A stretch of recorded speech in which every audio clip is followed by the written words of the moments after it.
ఇలా అంటే వల్గర్గా మాట్లాడదు. ఇది వల్గర్ కాదు, ఇది నిజం. వాడి ఫీలింగ్ అది. ఆటో మీద ఏయుడి అని రాసేస్తే అయిపోద్దా? నీ కారు ఏంటే? నీ కారు బ్రజ్జా. నువ్వు వెనకాల రాసేయి ఏయుడి అని రాసేయి. మమ్మల్ని నమ్మించేయి. మమ్మల్ని నమ్మించేవా? ఆ గురుజీ నాది ఆడి కారు అని చెప్పు, నమ్ముతాం సొత్తం. మరి అది ఆ మోసం ఎందుకంటున్నా?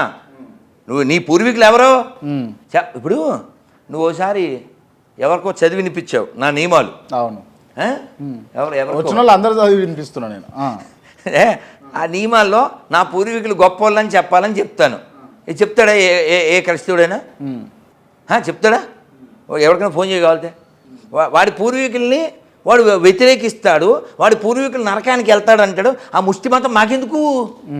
నా పూర్వీకులు అల్లూరి సీతారామరాజు, నా పూర్వీకులు కొమరం భీం, నా పూర్వీకులు కందుకూరి వీరేశలింగం, టంగుటూరి ప్రకాశం పంతులు గారు, తాండ్ర పాపారాయుడు, ఆదిపట్ల నారాయణ దాస్ గారు, కలియుగ భీముడు.